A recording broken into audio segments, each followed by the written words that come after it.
In this video, we'll take a look at a relatively easy and safe method for rendering blends.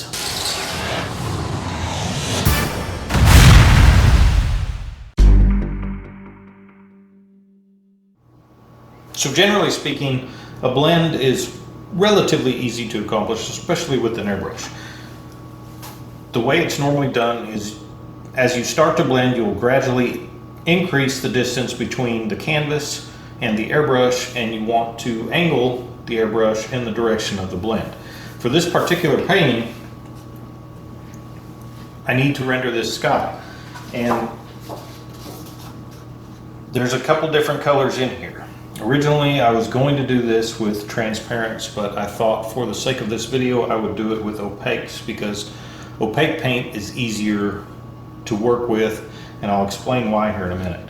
But you can see there's a little bit of a dark shade of violet down here close to the tree line, which I've already rendered in a sepia, and then it goes to sort of an orange, and then it lightens up almost to a peach color before it comes into this blue violet color at the top. The reason I chose to do this with opaque colors, and what I mean by opaque is I've mixed 4 different colors for this particular sky. Each one of them has a pretty heavy content of white. The advantage of that is when I go to spray this pretty orange right here, that's as dark as the color is going to get. It doesn't matter how many coats of paint. With an opaque paint, I can put as many coats on here as I want, and it's not going to get any darker than the color I actually mixed. With the transparent, that's not the case. You can go too dark because it will continue to darken with each subsequent coat, similar to a candy. The difference between a transparent and a true candy is the transparent is not 100% transparent. You will, with enough coats, you'll start drowning out what is in the foreground, which is this background that I've already established. There are ways that you can combat that a little bit. Normally, if I'm going to do just a blend, I would just blend one color into another with the airbrush without cutting the paint. The method I'm going to show you in this video is slightly different, and it's kind of a takeoff from how we do blends in the automotive industry. In the 90s, the blends on trucks especially were very popular, where you'd see one color blending into another color on the top of the truck. The way they do that is we would cut the base coat. So we would start, if we're going to blend from the bottom up, we would start with a full-on base coat at the bottom, and then we would gradually start reducing that more and more and more as we came up. That's the way we did those fancy blends in the automotive world. In order to combat some of the coverage due to the opaque paint quality, I've mixed up the 4 colors, and then I've taken those 4 colors and I've also mixed another batch, and I cut that down 1 to 1. I put 1 part of the mixed paint and 1 part of transparent base, and then reduced that again.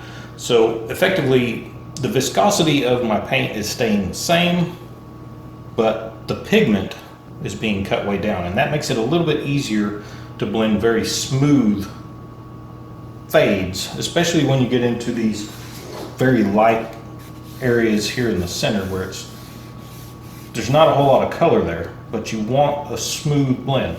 So I'm going to start with this kind of orangey color down here at the bottom, and you'll see because it's opaque, it's going to cover some of this background that I've already got, but that's okay. I can come back in and clean that up. So through the magic of video, I will fill the airbrush cup with paint, and then we'll get started. Okay, so I've got my reference photo taped up to the canvas here. Like I said, I'm going to begin with this kind of darker, very orangey area here. This is the color that has been cut down 50% with transparent base. So it will somewhat act like a transparent, but it's still capped essentially because of all the white. It's an opaque color, even though I've reduced it with the transparent base. It's still an opaque, but it will act a little bit more like a transparent because the pigment is not as heavy. And for this area where it's a little bit darker, I'll go a little bit heavier. I'm using an HPCS Eclipse. It's an Iwata airbrush, and I'm at about 20 PSI. And to begin with, I'm just going to do it very lightly. Just to start to build some of this color in here. And you can see because it's cut, it's taking a little bit longer to really build the color.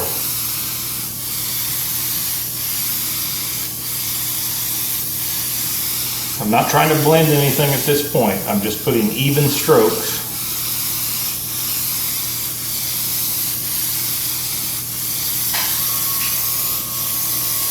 And I'm even going to go over the background.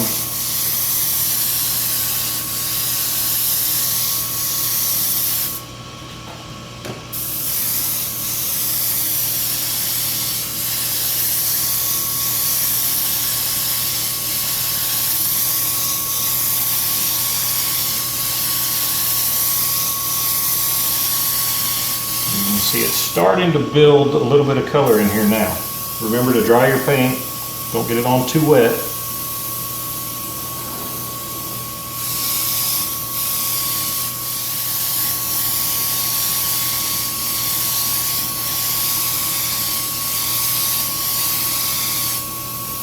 So I'm starting to see now this color is starting to drown out the darker background that I have. But again, that's okay. I can come back in and clean that up once the sky is complete.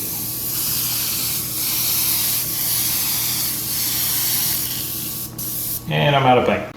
So I filled my paint cup back up, and like I said, you can start to see some of this color building now.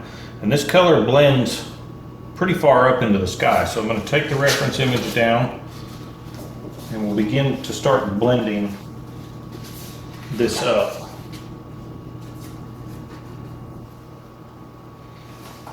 So to start blending it up, I'm going to begin coming back further with the airbrush, and I'll start tilting my brush towards the direction that I want to put the blend in. So I better grab my airbrush cap. All right, with the cap on, I don't have to worry about sloshing paint all over myself and the floor and everything else. So again, I'll begin kind of fading this very light orangey color up just a little bit. And all I'm going to do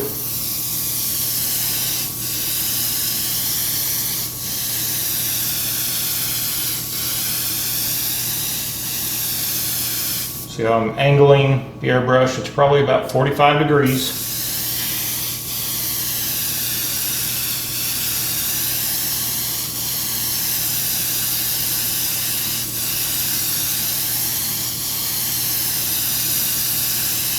And with this color being cut like it is, it's barely putting any paint on the surface right now. So you don't have to worry about going too dark too fast, because I don't want to go to full saturation on some of these areas with this opaque color.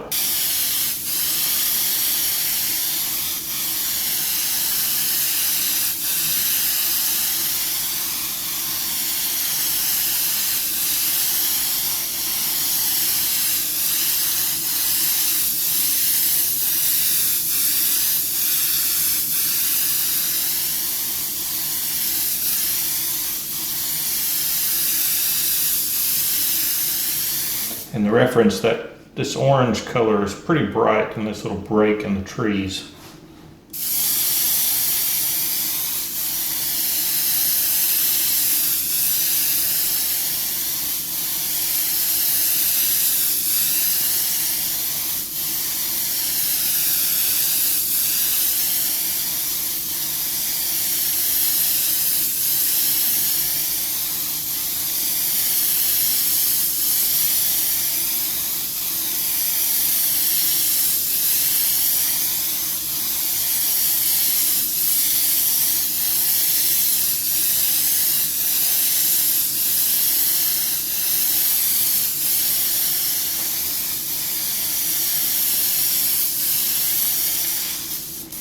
Out of paint again. And when you run out of paint, it's a good idea to step back and take a look at it. Make sure you're not going too high, or make sure the saturation is where you want it. You get a better idea standing further away from the piece than you do when you're right up at painting distance. All right, I filled the paint cup back up so we can continue. And again, I'm just going to continue kind of darkening this area right here and blending a little bit. If you notice, I haven't been moving the airbrush up. I'm just concentrating on this area right in here at the moment. I get this a little bit darker, a little bit brighter.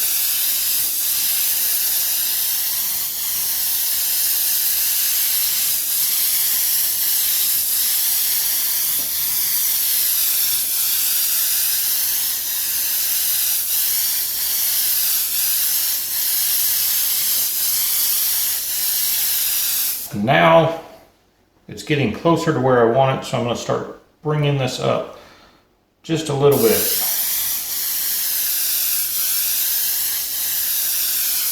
I actually have another color mixed for in between this orange that's more of a peachy color, but I still want to get a nice blend with a little bit of this color.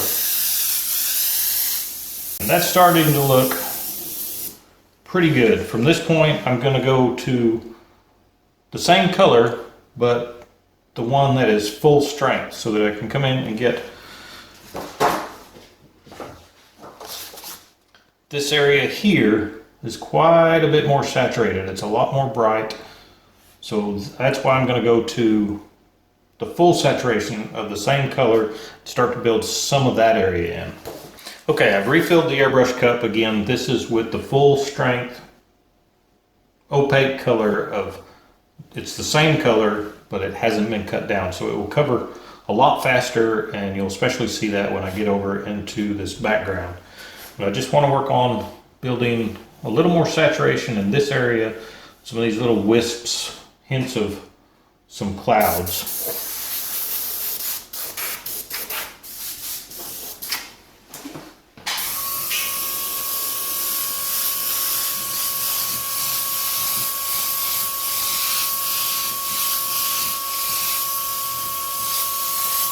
And you can still use the same blend technique. I'm going to come back pretty far, angled at about 45 degrees to continue blending this more saturated color up into what we've already established. I don't necessarily want a super hard line in here separating the full saturation from the cut down color.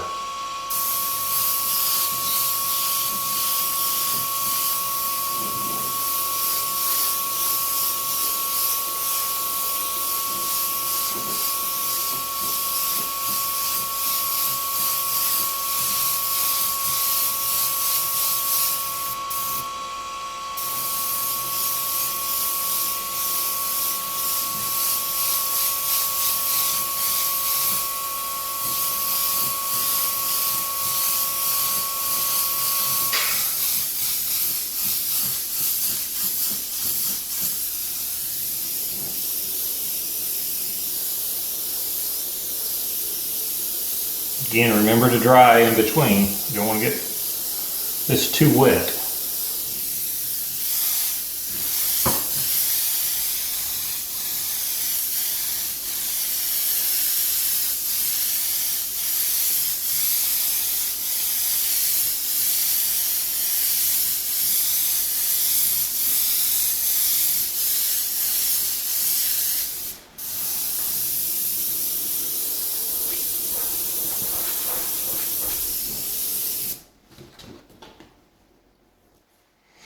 And there's even just a hint of red in there, but we can come back with a transparent color and throw that red in. I think at this point I'll probably go to the darker violet that's just above the horizon, just right in this area. So I will empty the airbrush and put that violet color in, and we'll go from there. Okay, I've cleaned my airbrush and I've added this darker violet color into the brush, and I'll show you what that looks like.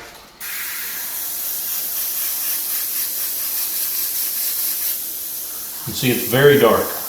This is cut down 50% or 1-to-1, one part of the opaque mixed color and one part of transparent base along with some more reducer. Because I don't want to come in with the straight opaque. It would be too much. It will cover all this too quickly and I won't get a very nice blend, because this color in the reference image really blends into the sky. The violet hue is visible, but it's not just jumping out at you. So I want to keep it relatively muted.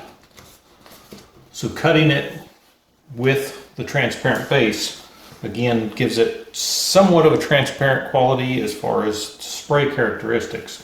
So I'm just going to come in and put a little bit of this down here right above this shoreline.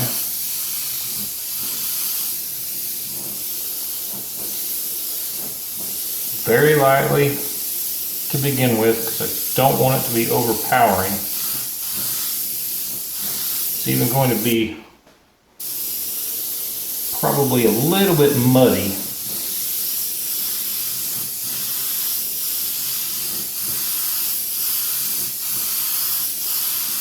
You can really start to see the opaque qualities of this paint, how it's covering this background of trees that I'd already painted. But again, I'll come back over that later and reestablish it. I'm going to blend this up just a little bit.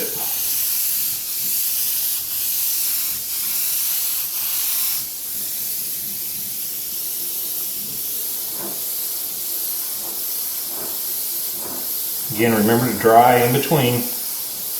Put too much paint on, you'll wind up with pigment migration and have little spots. It does not look good for your artwork.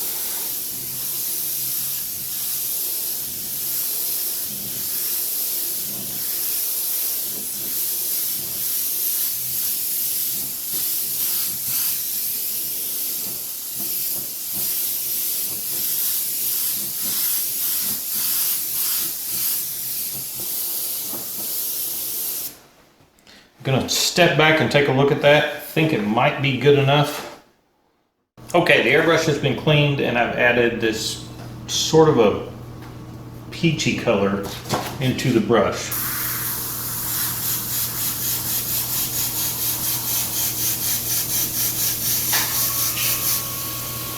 Looks like that. And again, I'm using this color has been cut down 50% with transparent base. Because I don't, when you look at the reference image, I'm looking at this color in between that separates basically the color on the top and the color on the bottom. Now realistically, you could probably use the original color we started with, which is this orangey color, and just keep blending that lightly and then fade the blue into that. I like the idea of using this color as sort of a transition period in between these two. I think it'll come out to be a better blend in the end. That's the reason I chose to do it this way. Because this is going to be a transition color, I'm going to blend it both up and down because I want it to blend into the blue, or it's almost a violet on the top. And I also want it to blend into this orangey color we have on the bottom. So it's going both ways. So I'll begin somewhere in the middle.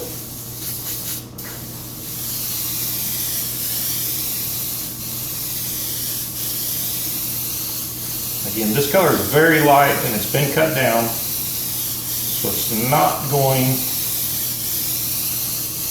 to be extremely evident that we're putting anything on the canvas for probably quite a few strokes. A little piece of something that jumped off the needle. A little bit of an eraser.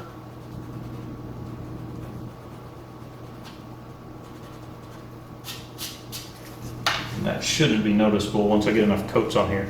And again, because this is an opaque color, I'm going very lightly, especially with it reduced at 50% with the transparent base and further reducer, but it still will not get any darker than the actual color that I have mixed. So I have no fear of going too dark while I'm doing this. And that is ultimately the reason I chose to use the opaques versus transparents. Opaques are a lot easier to work with, especially if you're new to airbrushing.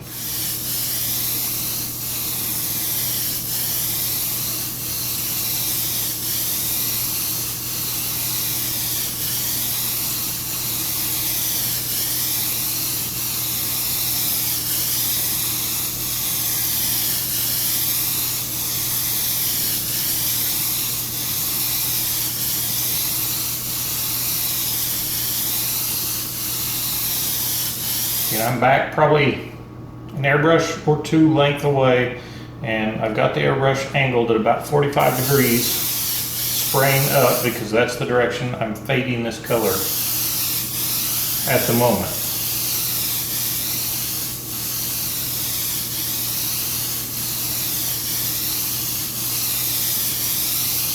That looks pretty good there. So now I'm going to start blending the same color down back into this a little bit brighter orangey color. So now the airbrush will be angled downward at about a 45 degree angle.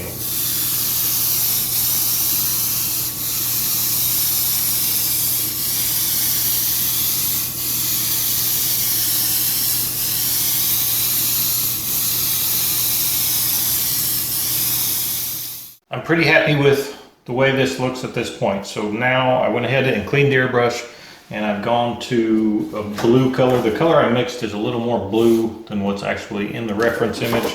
And again, this is the color that is opaque, but it's been cut down with 1 part of transparent base. So that's what the color looks like. So now I'm going to work on fading the blue down into this peach color.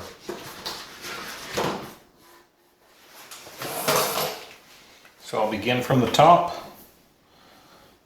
Again, staying at least an airbrush away from the canvas at this point because I want a smooth gradation. If I get too close, I'll get lines. And I'm also going to be angling the airbrush up, or excuse me, angling the airbrush down at about 45 degrees so that this color will start to blend down into the colors that we have already established. When you're making these passes, you want to try to keep it even and smooth.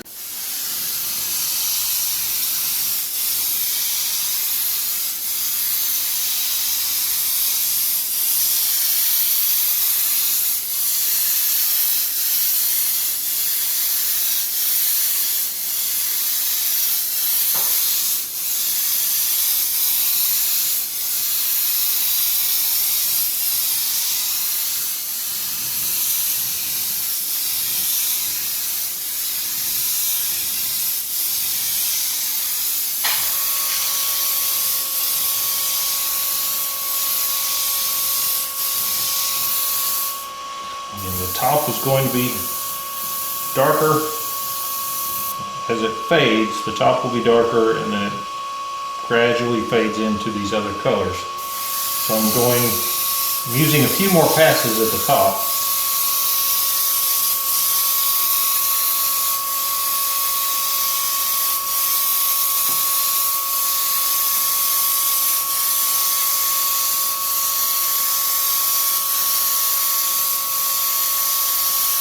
But you want to be careful about staying in one area too much because you wind up with a line rather than that gradated fade that we're after.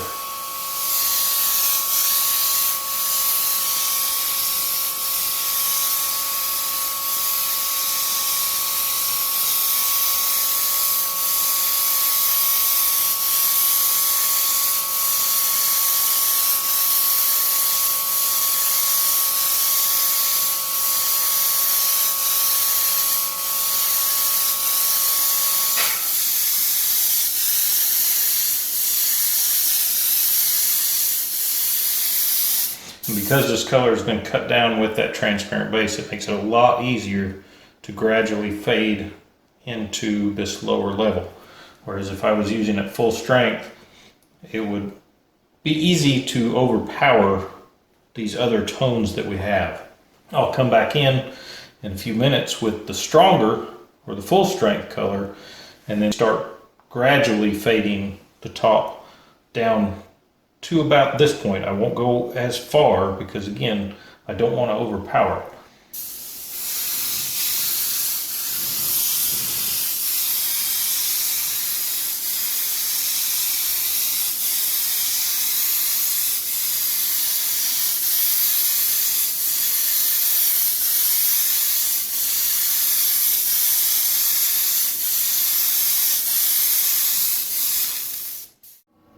There you go, guys. Off camera, I came in and reestablished this background, trees and land again. But overall, I'm very happy with the way that the blends and the sky turned out for this painting. Obviously, I still got a lot to do. I still need to render the flag, and there's some water underneath this background, land and trees. But overall, I'm very happy with the way the blends turned out in the sky for this painting. Again, this is a way to do it. It's not necessarily the way to do it, but it's a very safe way to do it, especially if you're a beginner with your airbrush.